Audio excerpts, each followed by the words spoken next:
Meu nome é Henrique Montenegro. Muita gente me conhece por ser dono de alguns hotéis e negócios espalhados por Belo Horizonte.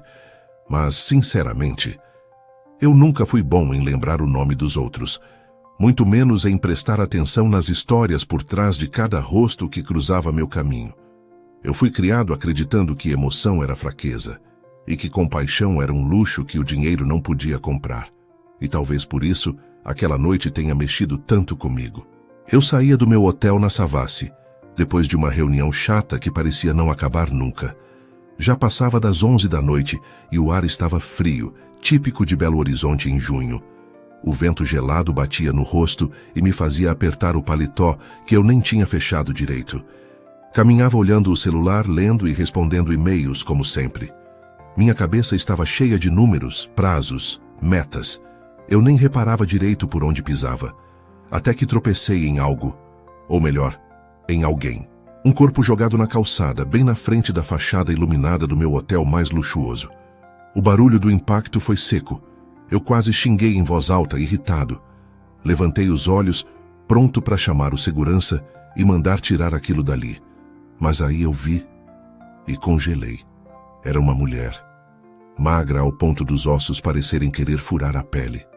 O cabelo desgrenhado, sujo, caía sobre o rosto, escondendo quase tudo, menos os olhos. Ela estava encolhida sob um cobertor puído, que mais parecia um trapo de chão. Mas aqueles olhos me encararam com uma firmeza que eu não esperava. Não havia medo, nem vergonha. Só um olhar duro, como quem diz, tá olhando o quê?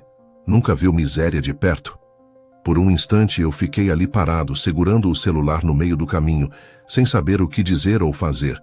O movimento da rua ainda era intenso. Carros passando, buzinas ao longe, gente saindo de bares rindo alto. E eu ali encarando aquela mulher no chão. "Você tá com fome?" Perguntei quase sem pensar.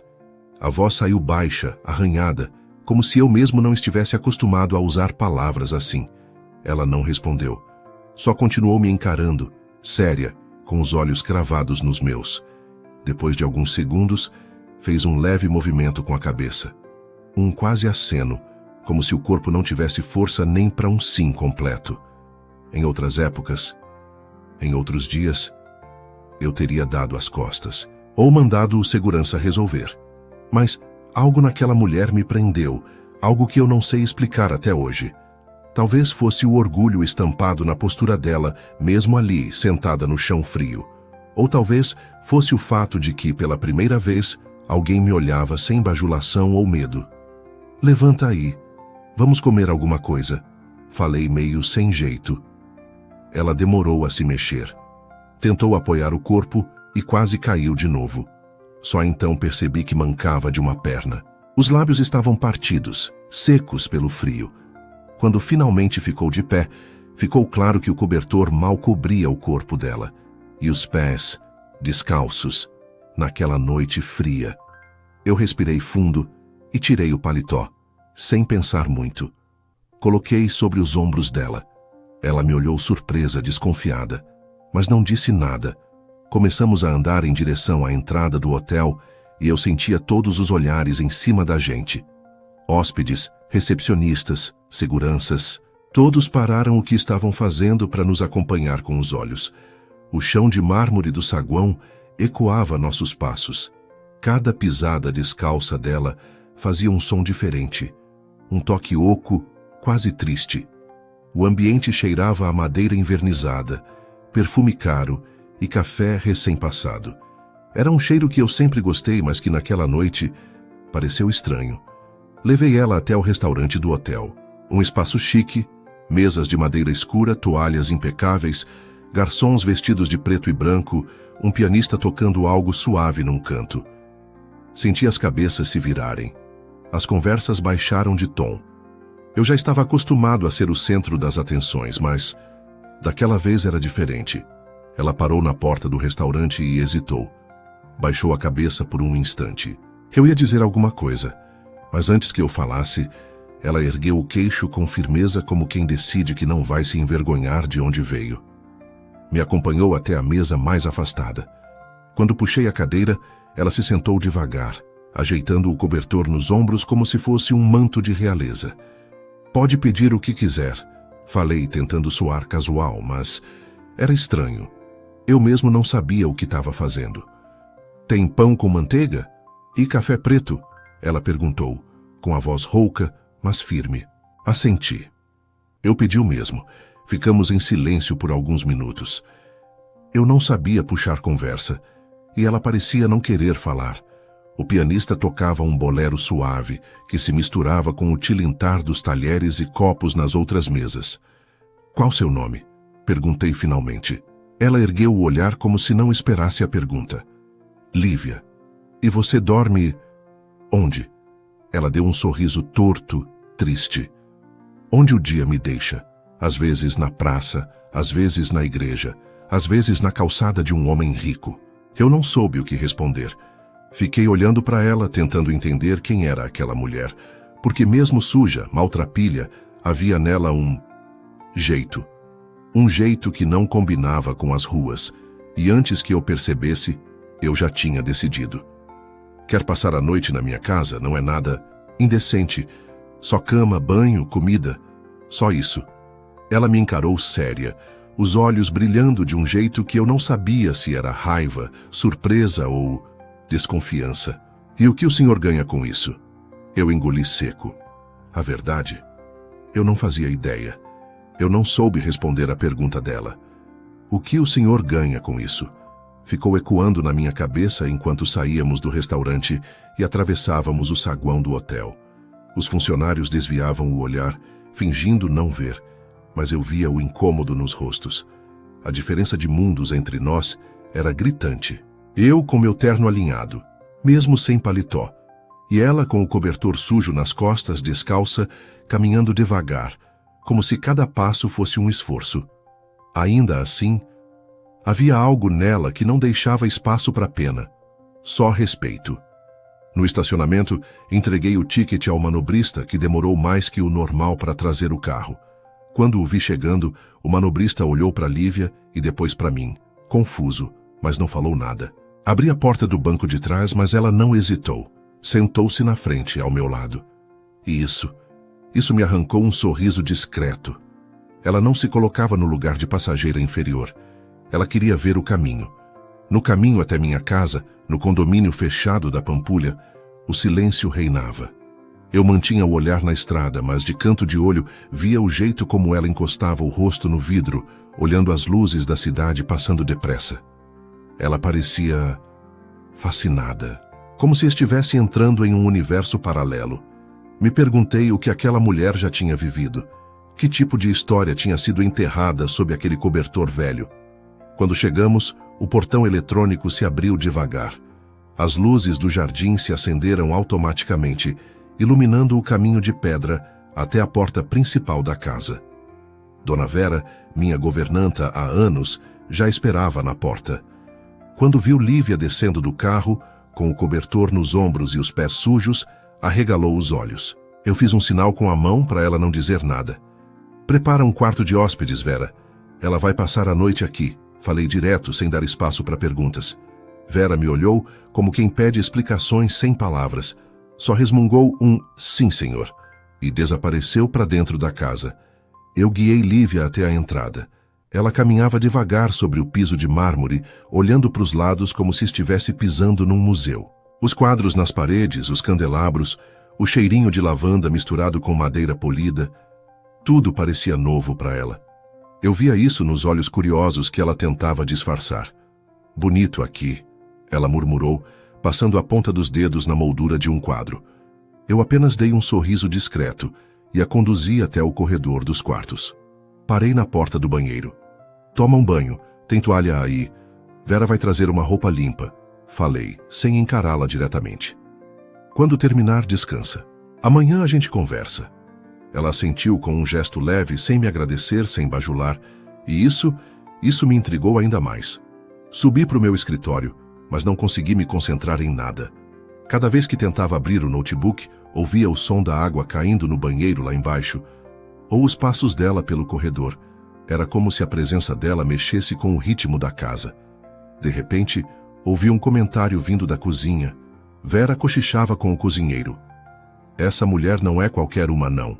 Ela se lavou 3 vezes. Quem toma tanto banho não é só sujeira, é culpa. A frase bateu em mim com força. Culpa. Eu encostei na cadeira, olhando para o nada. Que culpa seria essa que ela tentava lavar? Desci quando o barulho da água cessou. Encontrei Lívia sentada no sofá da sala, usando um vestido simples que Vera encontrou no fundo do armário. O cabelo ainda pingava, os fios negros caindo sobre os ombros. Ela olhava fixo para a televisão desligada, como se fosse um quadro abstrato. "Tá tudo bem?" perguntei, parando ao lado do sofá. Ela deu de ombros. "Tá quente. Faz tempo que não sinto calor sem ser do sol rachando na cara." Eu me sentei na poltrona em frente a ela. Ficamos em silêncio por alguns minutos. Eu queria perguntar tanta coisa, mas não sabia como começar. Cada movimento dela era medido, cuidadoso, como se não quisesse ocupar espaço demais. "Amanhã você vai embora?" ela perguntou de repente. "Não sei. Quer ir?" Ela desviou o olhar. Respirou fundo. "Não sei. Só tô cansada." Vera apareceu com um chá de camomila e uma manta. Entregou para ela com um olhar que misturava desconfiança e pena. Mas Lívia agradeceu apenas com um aceno, sem se curvar. Antes de subir de novo, eu parei na escada e olhei para ela mais uma vez. Sentada ali, com o chá nas mãos, enrolada na manta, olhos baixos, parecia uma criança perdida no meio de uma casa grande demais. Mas ainda assim, não parecia frágil, parecia deslocada. No meu quarto me joguei na cama, mas o sono não veio. Eu me perguntava quem era aquela mulher de verdade e por que diabos ela mexia tanto comigo. Tinha algo no jeito dela, algo que não combinava com a calçada fria onde eu a encontrei. Eu, que sempre acreditei que pessoas são apenas números, contratos ou problemas, me vi ali, de olhos abertos no escuro, tentando decifrar o enigma chamado Lívia. Eu nunca fui de acordar tarde. Meu relógio biológico já estava condicionado ao toque do despertador às 6 em ponto. Mas naquela manhã, eu abri os olhos antes mesmo do alarme. Talvez por ansiedade, talvez por curiosidade. A verdade é que eu queria saber se ela ainda estava lá embaixo ou se tinha ido embora no meio da madrugada, como um fantasma que a gente não tem certeza se viu ou sonhou. Desci as escadas devagar, o piso de madeira rangendo sob meus pés. A casa estava em silêncio, com aquele cheiro de café fresco que sempre vinha da cozinha quando Dona Vera começava o dia. Quando passei pela sala, vi o sofá ainda desarrumado, a manta caída de um lado, mas Lívia não estava ali. Por um instante, senti um aperto no peito. Tinha ido embora? Segui até a cozinha e lá estava ela, sentada à mesa, de cabelo preso num coque mal feito, vestindo o mesmo vestido simples da noite anterior. Estava com uma xícara de café nas mãos e um pão de queijo pela metade no prato. Vera a observava de longe, com aquela expressão de quem tenta decifrar um enigma complicado. "Acordou cedo", falei entrando. Ela me olhou por cima da xícara e deu um meio sorriso discreto. "O corpo acostuma, né? Quando se dorme na rua, o amanhecer é o despertador." Eu me sentei do outro lado da mesa, ainda sem saber o que dizer. Vera, sempre eficiente, colocou meu café na frente, mas ficou de ouvidos atentos. "Dormiu bem?" perguntei, quebrando o silêncio. "Melhor do que na calçada", ela respondeu sem ironia, mas também sem agradecer. Era um fato apenas. "E vai para onde agora?" Soltei a pergunta que estava engasgada. Ela encarou a mesa, mexendo o café devagar. "Não sei. Não pensei nisso ainda." Ficamos ali sem dizer mais nada por um tempo. Eu observava o jeito dela segurar a xícara com delicadeza, como se fosse de porcelana cara. O olhar dela era atento, sempre atento a tudo ao redor, como se nunca pudesse relaxar por completo. Foi então que, num impulso que nem eu entendi na hora, eu soltei. "Você já trabalhou em escritório?" Ela franziu o senho, surpresa. "Escritório? Eu? Claro que não. Por quê?" "Porque eu estou precisando de alguém para me ajudar com coisas básicas. Responder e-mails, organizar papelada, pode ser temporário." Ela me olhou com um misto de desconfiança e curiosidade. "Por que eu?" "Porque..." Cocei a nuca meio sem jeito, "porque você presta atenção nas coisas. E porque eu quero ver até onde vai." Vera quase deixou a xícara cair na pia de tão surpresa. Lívia ficou em silêncio, pensando. Depois, deu de ombros. Tá bom. Se o senhor não se incomodar de perder dinheiro comigo, aceito. Eu ri, um riso curto, sincero. Tinha um sarcasmo na fala dela que eu gostava. Ela não se colocava como vítima, e isso me deixava cada vez mais intrigado. No fim do dia, preparei um espaço para ela no escritório de casa. Um notebook antigo, papéis empilhados, algumas planilhas. Expliquei o básico. Ela ouviu tudo em silêncio, concentrada. No início, digitava devagar, como se o teclado fosse um piano frágil. Mas logo pegou o ritmo. E ali eu comecei a perceber. Havia nela uma inteligência natural, uma facilidade para entender processos, organizar informações. E o que mais me surpreendia era o critério. Ela sabia escolher o que era importante e o que era lixo. Uma tarde, ela pegou um relatório financeiro e, de repente, murmurou: "Isso aqui está errado, essas cifras tão infladas." Eu me virei para ela, curioso. "Como você sabe disso?" Ela levantou os olhos, séria. "Porque eu gosto de ver as contas batendo. E porque já vivi perto de gente que escondia números." Aquela frase ficou na minha cabeça o resto do dia. Quem seria essa gente de quem ela falava? Quem era Lívia de verdade? Eu não perguntei. Ainda não. Mas cada dia que ela ficava ali naquele escritório improvisado, eu tinha mais certeza de que eu não tinha encontrado uma simples moradora de rua. Tinha encontrado um enigma ambulante, uma história inacabada. Eu não sei em que momento exato a presença da Lívia se tornou tão constante. No começo era só curiosidade, um experimento pessoal talvez. Depois virou rotina. Ela organizava os papéis, respondia e-mails com um cuidado que muitos assistentes de anos nunca tiveram. E o mais impressionante, ela fazia tudo isso sem tentar se destacar, sem querer aparecer. Como se tivesse medo de brilhar demais e alguém mandar ela apagar a luz. Um dia, recebi o convite para um evento beneficente na casa de um dos empresários mais poderosos de Belo Horizonte. Era o tipo de evento que eu não podia recusar. Negócios se costuram nesses ambientes cheios de hipocrisia, uísque caro e sorrisos falsos. Quando comentei que iria, não sei porquê, mas convidei Lívia. Ela arqueou a sobrancelha. E eu? O que eu vou fazer nesse lugar? Me acompanhar. Só isso. Falei tentando parecer casual, mas a verdade é que eu queria vê-la naquele ambiente. Vera ajudou a encontrar um vestido preto, simples, mas elegante. Ajustou com jeitinho, apertou aqui, soltou ali. Quando Lívia desceu, pronta. Eu quase não a reconheci. O cabelo solto, o rosto limpo, um batom discreto. Ela estava linda. Linda de um jeito que não chamava a atenção por exagero, mas pela simplicidade. Tá me achando esquisita, né? Ela brincou ajeitando o vestido. Não, tá diferente. Foi o que consegui dizer. Chegamos ao salão lotado, luzes baixas, música instrumental ao fundo, garçons equilibrando bandejas com taças de espumante. E foi ali que senti. Todos os olhares recaíram sobre ela. Não porque estava inadequada, mas porque ninguém conseguia entender quem era aquela mulher ao meu lado. E então, no meio dos risos e cumprimentos falsos, surgiu Marcela, minha ex-namorada. Alta, elegante, com um vestido vermelho que parecia gritar por atenção.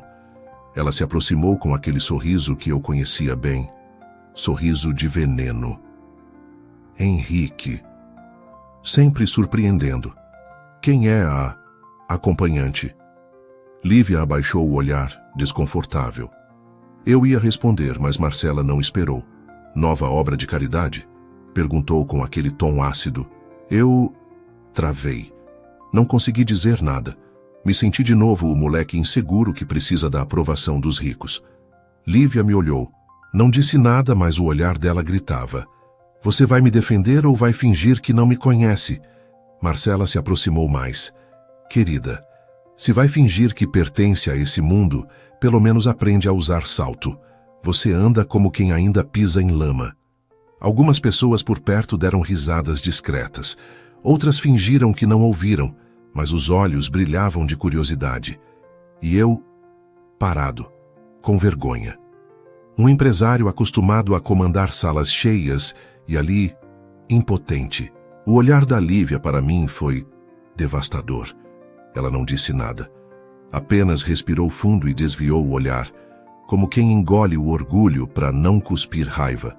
Voltamos para casa em silêncio. O carro parecia pequeno demais para o peso que havia entre nós. O rádio estava desligado.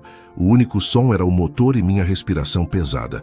Quando estacionamos na garagem, eu finalmente falei: "Não liga para ela, Lívia. Ela não sabe quem você é." Ela virou o rosto devagar e me olhou fundo. "E você sabe?" A pergunta me atravessou como uma lâmina fria. Eu não soube o que responder. Ela desceu do carro, entrou na casa e subiu para o quarto sem olhar para trás. Fiquei sozinho na garagem, com aquela pergunta martelando na cabeça. Eu sabia quem era ela? Ou só o que eu queria ver? Eu me sentia pequeno, menor do que nunca. Porque naquela noite, eu não fui o homem que ela merecia que eu fosse. E pela primeira vez, eu temi que talvez ela não quisesse mais estar ao meu lado. Na manhã seguinte, quando desci as escadas, a casa parecia vazia. O sol entrava pelas janelas, o cheiro de café fresco invadia o ambiente, mas não tinha ninguém na cozinha, além de Vera. Ela evitou meu olhar, mexendo o café, como se o açúcar fosse o assunto mais importante do mundo. "E a Lívia?" perguntei, tentando soar casual. Vera deu de ombros, mas o rosto dela me entregou antes da boca. "Sumiu. Levou só o que estava no corpo.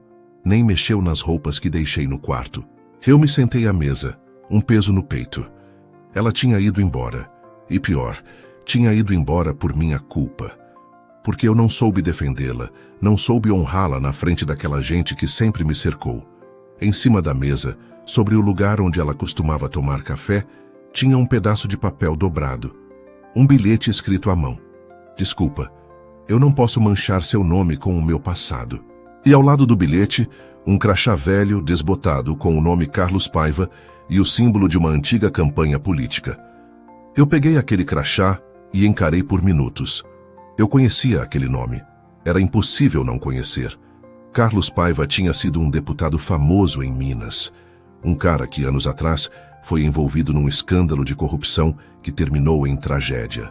Manchetes de jornal, reportagens de televisão e, no fim, a morte dele, dita como um suicídio. Mas sempre pairaram dúvidas. Aquilo não fazia sentido. O que Lívia teria a ver com Carlos Paiva? A cabeça começou a girar. Eu tinha um velho contato no Ministério Público, um amigo de longa data que devia alguns favores. Peguei o celular, disquei e pedi: "Preciso que você descubra tudo sobre uma mulher chamada Lívia. Só o que for discreto."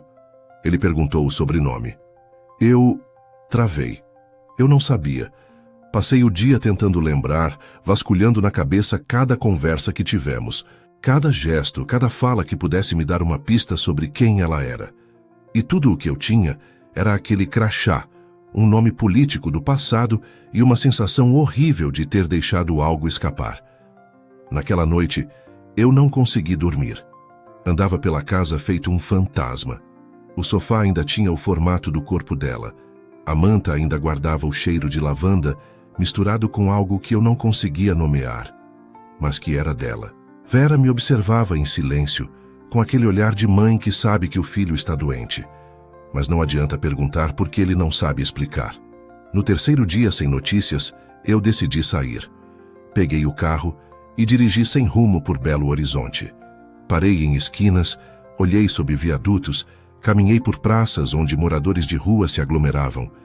Eu procurava um vulto, um olhar, um sinal. Mas era inútil. Na quarta noite, o telefone tocou. Era meu contato.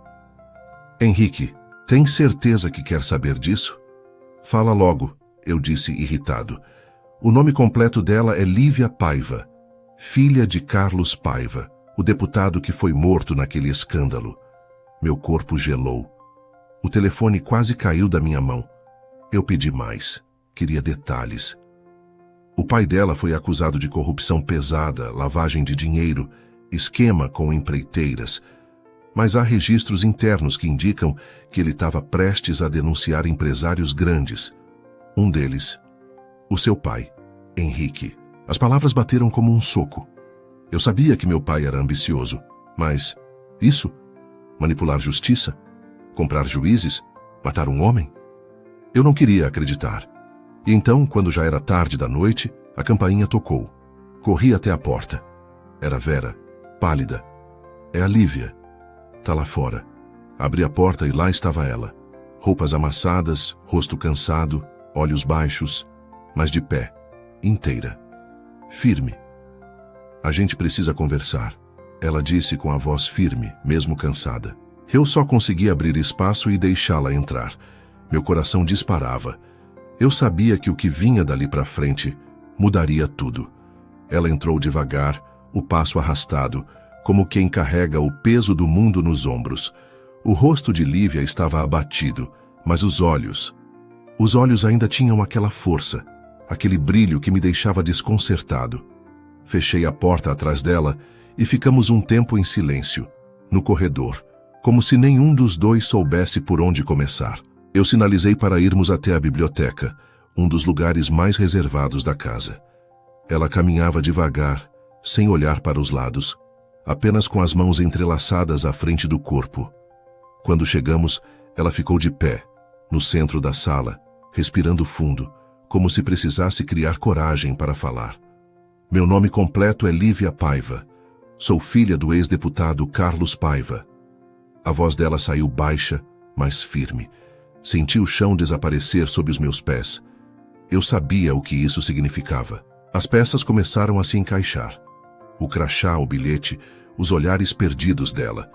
Mas eu precisava ouvir mais. Meu pai foi acusado de corrupção, lavagem de dinheiro, tudo o que você já deve ter lido nos jornais. Continuou ela sem piscar. Só que o que ninguém sabe é que tudo foi uma armação. Ele estava prestes a denunciar um esquema de empresários e políticos que fraudavam licitações públicas. Meu estômago embrulhou. Eu sabia o que viria. Tentei interromper, mas ela levantou a mão pedindo silêncio. Um desses empresários era seu pai, Henrique. Eu senti o corpo gelar. Dei um passo para trás, quase tropecei na poltrona. Meu pai. O homem que eu admirei a vida inteira. O exemplo de sucesso e força. Não podia ser. Eu não sabia disso, murmurei, sem encarar ela direito. Eu sei que não. Eu quis acreditar nisso quando te conheci. Quis acreditar que você era diferente. Ela disse, os olhos começando a marejar.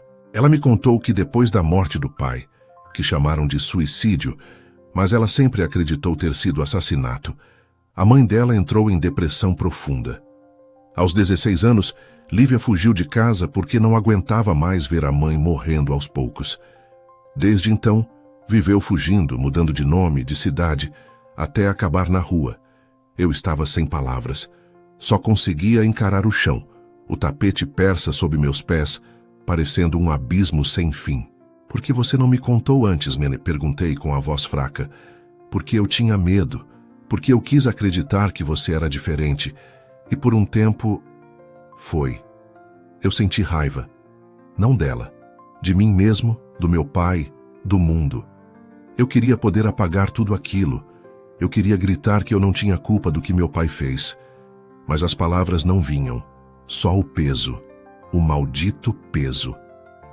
O que você quer de mim, Lívia? Quer que eu peça desculpas pelo que meu pai fez? Ela balançou a cabeça, tristemente. Eu não quero nada. Só achei que você devia saber quem eu sou. Porque o que eu sinto por você, isso eu nunca fingi. Aquilo me desarmou. As pernas perderam a força. Me sentei na poltrona, afundando no couro frio, com o rosto entre as mãos. Eu sentia vergonha. Vergonha por não ter defendido ela na festa. Vergonha por ter vindo de uma família suja. Ela ficou ali, parada. Por um instante pensei que ela fosse chorar. Mas não. Ela só respirou fundo, deu meia volta e caminhou até a porta. Vê se cuida da sua consciência, Henrique. A minha já pesa demais. Foi o que ela disse antes de sair. Eu não consegui reagir. Só ouvi o som da porta batendo. E naquele momento, eu me senti o verdadeiro impostor dessa história. Eu, que sempre achei que sabia quem eu era, estava ali sozinho encarando o vazio. e percebendo que talvez pela primeira vez eu tivesse perdido algo que dinheiro nenhum podia comprar. Os dias seguintes foram um arrasto. Eu tentava seguir com minha rotina, mas tudo parecia sem graça, sem sentido. As reuniões eram vazias, as planilhas sem propósito. Eu sentava na minha cadeira de couro no escritório e encarava o notebook sem nem abrir os e-mails. O silêncio da casa era pesado, sufocante. Nem Vera se atrevia a falar muito. Ela só me olhava de canto, como quem sabe que o patrão está afundando, mas não sabe como puxar de volta. À noite, eu pegava o carro e rodava pela cidade sem rumo. Passava por viadutos, por praças, tentando não admitir o que eu estava fazendo, procurando ela. Cada vez que via um vulto encolhido num canto escuro, meu coração disparava e afundava de novo quando via que não era ela. Até que numa dessas noites, Vera entrou no meu escritório com o rosto abatido. Ela segurava um pano de prato nas mãos, apertando com força. Doutor, eu fiquei sabendo. Ela está no hospital. Eu me levantei na hora. Como assim? Como você sabe? Uma amiga minha trabalha num hospital público lá na região da Lagoinha. Disseram que acharam uma mulher desmaiada na rua. Descreveram ela. Acho que é a Lívia. Eu não esperei mais nada. Peguei a chave do carro e saí feito um louco. Acelerava sem pensar, desviando do trânsito, ignorando os sinais. Quando cheguei no hospital, um prédio velho, com paredes manchadas e cheiro forte de desinfetante, meu coração batia tão rápido que parecia que ia explodir. Perguntei na recepção. A atendente me olhou desconfiada, mas quando descrevi Lívia, ela apontou um corredor. Leito 12. Tá lá. Mas tá fraca, viu? Eu caminhei até o leito com o estômago revirado. E quando a vi... Meu Deus! Ela parecia menor, mais frágil. A pele pálida, os lábios rachados, um soro pendurado ao lado, o bip do monitor cardíaco quebrando o silêncio em batidas lentas. Ao lado da cama estava Dom Pablo, um senhor de barba grisalha e roupas surradas, que eu já tinha visto com ela antes, mendigo também. Ele segurava a mão dela com um carinho que doía de ver. Ela não queria que chamassem ninguém, ele disse, a voz baixa, rouca. Mas eu não aguentei ver ela assim. Se o senhor gosta dela, não deixa ela partir assim não. Me aproximei da cama. Peguei a mão dela com cuidado, com medo de quebrar. Estava fria, mas quando meus dedos tocaram os dela, um leve movimento quase imperceptível aconteceu. Ela abriu os olhos devagar. Olhou para mim, fraca, mas viva. Uma lágrima escorreu do canto do olho dela. Eu me sentei na beira da cama e falei baixo, minha voz falhando. Me perdoa por não ter ficado, por não ter acreditado, por ter sido igual aos outros. Ela piscou devagar, respirando com dificuldade. Você só se perdeu um pouco no caminho. Ela sussurrou. Dom Pablo tirou do bolso um envelope amassado e me entregou. Ela escreveu isso. Disse que era para te dar, caso ela não acordasse mais. Minhas mãos tremiam ao abrir o papel. Era uma carta, escrita com letra trêmula.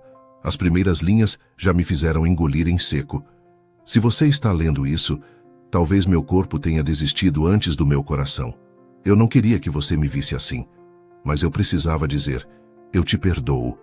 Eu te perdoo por não ter me defendido, por ter me deixado ir, e quero que você se perdoe também. Você é melhor do que pensa. As palavras borraram na minha vista por causa das lágrimas. Eu não consegui terminar de ler. Fechei o papel, apertei a mão dela com força. Eu tô aqui, Lívia. Eu vou ficar. Dessa vez, eu vou ficar. Ela sorriu fraco. Um sorriso pequeno, cansado, mas verdadeiro. E naquele momento, no meio daquele hospital frio, fedorento, barulhento, eu soube. Eu tinha encontrado o que eu não sabia que procurava. E não ia mais largar. Os dias seguintes foram uma mistura de rotina e esperança. Eu ia todos os dias ao hospital. Chegava com pão de queijo fresco, café quentinho e, às vezes, livros ou flores. Nem sempre ela estava acordada. E quando estava, a conversa era pouca, mas o olhar dela, o olhar dizia tudo. Dizia que ela sabia que eu estava ali e que eu não tinha fugido mais. Vera, que nunca foi de demonstrações, começou a aparecer também. Levava bolo, biscoito de polvilho, um cheirinho de Minas para aquele ambiente gelado de hospital. Dom Pablo não desgrudava da cabeceira da cama. Cuidava dela como se fosse uma filha. Eu comecei a respeitá-lo de um jeito que não sei explicar. Foi numa tarde chuvosa que tudo mudou. Eu estava sentado na poltrona do quarto dela, lendo um jornal, quando uma notícia me saltou aos olhos. Novas provas reabrem caso do ex-deputado Carlos Paiva. O coração disparou. Li cada linha com atenção. Havia gravações, documentos, testemunhos antigos resgatados que provavam que o pai da Lívia tinha sido vítima de um esquema sujo para silenciá-lo. A matéria citava até o nome do meu pai. Ali, escancarado para o Brasil todo, eu senti o estômago embrulhar. Eu sabia que era verdade, mas ver ali impresso era outra coisa. Quando Lívia acordou, mostrei a notícia para ela. Ela não chorou, não sorriu, só ficou olhando o papel por um tempo, como quem revive cada dor, cada injustiça. Finalmente, ela sussurrou. As redes sociais explodiram. Os noticiários só falavam nisso. O Estado se mexeu rápido. Ofereceram uma indenização à família Paiva pelos danos causados. Eu perguntei a ela o que faria com o dinheiro. Ela deu um sorriso leve. Vou fazer o que meu pai queria, ajudar quem ninguém vê. Assim que recebeu a indenização, ela comprou um casarão antigo na Lagoinha, um bairro velho de BH que muita gente ignora. Reformou o lugar com o mínimo, pintou as paredes com cores vivas e o batizou de Casa Amparo, o nome da mãe dela. Ela me chamou para ajudar, e eu fui. Sem terno, sem status. Ali, eu era só o Henrique que aprendia a ser humano de novo. Vera virou a cozinheira do lugar, Dom Pablo o cuidador geral. A casa encheu de crianças de rua, de histórias tristes querendo um recomeço. Um dia, enquanto eu ajudava a montar prateleiras, quem apareceu pela porta foi Marcela, minha ex. Mas não era mais a mulher arrogante e cheia de si. Era uma sombra, abatida, os olhos fundos, a pele cansada. Eu perdi tudo. A empresa da minha família quebrou com esse escândalo do seu pai. Meu marido me largou. Eu não tenho para onde ir. Eu só queria uma chance. Eu olhei para Lívia esperando a reação dela. Ela caminhou até Marcela e perguntou: "Você sabe limpar banheiro?" Marcela abaixou o olhar, sem orgulho algum. "Sei." "Então começa amanhã. Aqui ninguém é o que foi, é o que quer ser daqui para frente." Vera quase caiu da cadeira quando soube. Dom Pablo deu uma gargalhada. "Essa menina não precisa se vingar. Quem sobrevive com dignidade já venceu." E era verdade. Eu observava Lívia de longe com cada vez mais admiração. Ela não era mais a mulher que eu recolhi da rua. Ela era uma líder, uma força. Ela tinha reconstruído o que o mundo tentou destruir. E eu? Eu tinha a certeza de que, mesmo com tudo que eu tinha conquistado na vida, o maior presente que o universo me deu foi ter cruzado o caminho dela. O tempo passou depressa depois da inauguração da Casa Amparo. As paredes que antes estavam descascadas agora eram cobertas de desenhos, risos e cores. As crianças ocupavam cada canto da casa com alegria e eu ocupava cada canto do meu peito com a certeza de que minha vida nunca mais seria a mesma sem a Lívia. Foi numa tarde preguiçosa de sábado, enquanto ela ajudava as crianças a plantar um canteiro de flores no quintal do abrigo, que eu me ajoelhei de improviso. Não tinha anel, não tinha discurso preparado, nem nada que um homem rico deveria ter num pedido desses. "Casa comigo, Lívia?" perguntei com a voz meio trêmula. Ela arregalou os olhos, suja de terra, as mãos cheias de barro. "Tá falando sério?" Ela riu sem acreditar. Nunca falei tão sério na vida. Ela ficou me olhando por uns segundos. Depois se levantou devagar, limpando as mãos na calça velha que usava. "Tá bom, mas só se for do meu jeito." Eu ri. "E qual seria?" "Quero casar na praça do Viaduto Santa Teresa, o lugar onde eu dormia quando você me encontrou." Eu parei um segundo, surpreso. Eu esperava um salão bonito, uma igrejinha simples, qualquer coisa, menos a rua. "Por quê?" Ela sorriu. "Porque eu quero que o que começou no chão termine com os pés firmes na terra, para a gente nunca esquecer de onde veio." Eu não discuti. Eu só concordei. Vera e Dom Pablo se encarregaram de organizar tudo. O que não tínhamos de dinheiro para luxo, tínhamos de gente boa querendo ajudar. Os vizinhos cederam bancos de madeira, as crianças fizeram bandeirinhas de papel. E um grupo de samba local se ofereceu para tocar de graça. No dia do casamento, o céu estava limpo, o cheiro de comida caseira tomava conta do ar. Vera tinha preparado um arroz com galinha, farofa e salada. Marcela, agora mais humilde, ajudava a distribuir os pratos sem reclamar de nada. Lívia chegou descalça, vestindo um vestido branco simples que Vera costurou com tecido que Dom Pablo encontrou numa mala velha. Ela estava linda, não precisava de joias, maquiagem ou salto. O sorriso dela era suficiente. Ela caminhou até mim segurando as mãos de duas crianças do abrigo. Quando parou diante de mim, olhou nos meus olhos e sussurrou: "Sente o chão, Henrique. Aqui é onde tudo começou." Dom Pablo foi o celebrante. Ele abriu uma folha de papel amassada e começou: "Hoje não é sobre riqueza ou aparência. Hoje é sobre amor que sobrevive ao asfalto, à calçada, à rua. Amor que cresce onde ninguém planta." Nos votos, Lívia segurou minha mão com força. "Eu não prometo não cair, mas prometo levantar contigo." Engoli seco. Respirei fundo e respondi: "Eu não prometo não errar, mas se eu errar, juro, nunca vou te deixar sozinha." A praça estava cheia de gente que um dia fingiu que ela não existia. Agora aplaudiam, sorrindo, alguns até chorando. Vera, coitada, chorou tanto que o batom desbotou. As crianças jogaram pétalas de flores do canteiro do abrigo. Depois da cerimônia, ela me puxou para o banco onde costumava dormir. Me fez tirar os sapatos e colocar os pés no chão frio do concreto. "Agora sim. Estamos iguais." Ela tirou um pequeno relicário do bolso do vestido. Dentro, uma foto amarelada do pai dela, Carlos Paiva, com uma frase escrita à mão: "Para minha filha, nunca deixe que te enterrem antes da hora." Ela beijou a foto e sussurrou: "Conseguimos, pai. Do asfalto ao altar." Eu não disse nada, só a abracei com força. E ali, sentado no chão daquela praça, eu tive a certeza: não existe fortuna maior do que o amor que nasce do chão e se transforma em céu. Sentados naquele banco da praça, com os pés descalços no concreto frio, eu sentia um calor que não vinha do sol, nem do clima, mas de dentro. Era como se finalmente eu tivesse encontrado meu lugar no mundo. E ele não era o escritório cheio de cifras, não era o hotel luxuoso, nem os convites para jantares importantes. Meu lugar era ali, do lado dela, onde o chão parecia duro, mas o coração era macio.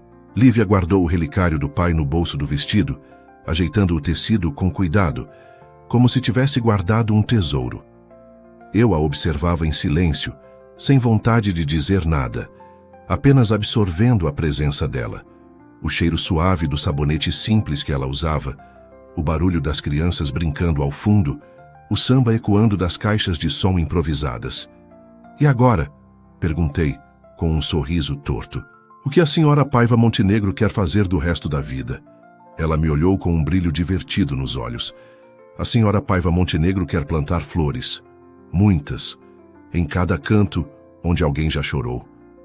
Eu ri, puxando ela para mais perto. "Então, eu vou comprar todas as sementes que Minas Gerais tiver." Ela deitou a cabeça no meu ombro. Ficamos ali, olhando o céu que começava a mudar de cor, um azul cada vez mais alaranjado. O pôr do sol na praça sempre teve um ar melancólico, mas naquele dia era diferente. Era um pôr do sol que parecia dizer: "Vocês chegaram até aqui, agora vão em frente." As crianças se aproximaram, curiosas, pedindo para tirar fotos com a gente. Dom Pablo, sempre com aquele sorriso banguela e sincero, organizou a fila. Vera, toda orgulhosa, queria tirar foto também, mesmo com os olhos ainda inchados de tanto chorar. Até Marcela se aproximou meio tímida, com um sorriso pequeno no canto da boca. Ela não pediu para tirar foto, mas ficou ali por perto, como quem observa de longe algo que gostaria de ter, mas ainda não sabe como alcançar. Quando o sol se escondeu de vez, todos começaram a arrumar as coisas. As bandeirinhas de papel balançavam no vento, algumas rasgadas, outras já desbotadas pelo sol. Eu ajudei a desmontar tudo, recolhendo cadeiras, dobrando toalhas, carregando caixas. Nunca uma tarefa tão simples me pareceu tão significativa. Antes de irmos embora, Lívia voltou ao banco. Ela tocou o encosto de madeira com os dedos, passando devagar, como quem agradece. Depois olhou para mim, séria. Henrique, nunca deixa o luxo te fazer esquecer desse chão. Eu prometi ali, olhando nos olhos dela, que jamais esqueceria, e que se um dia o orgulho falasse mais alto, era para ela me trazer de volta para aquele banco.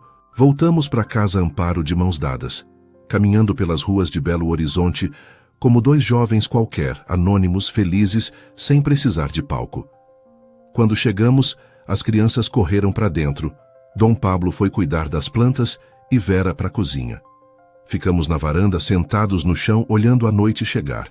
Ela encostada em mim, eu brincando de contar as estrelas que iam surgindo devagar. Você acha que a gente merece ser feliz? Ela perguntou de repente, a voz baixa. Eu não hesitei. Acho que a gente merece o que constrói. E a gente está construindo um mundo melhor, nem que seja só aqui, nesse pedacinho de terra. Ela sorriu, os olhos brilhando no escuro. Então me promete uma coisa, Henrique. O que você quiser. Promete que, mesmo se um dia eu não estiver mais aqui, você vai continuar olhando para as pessoas como olhou para mim. Como quem vê o que está por baixo da sujeira. Eu jurei. Jurei de olhos fechados, com o coração inteiro. E ali, naquela noite calma, eu finalmente entendi. Os verdadeiros anjos não caem do céu. Eles nascem do chão, com as asas sujas de asfalto, mas com o coração limpo de esperança. E só quem aprende a enxergar com o coração é capaz de reconhecê-los. E eu, por sorte ou milagre, tive o privilégio de reconhecer o meu.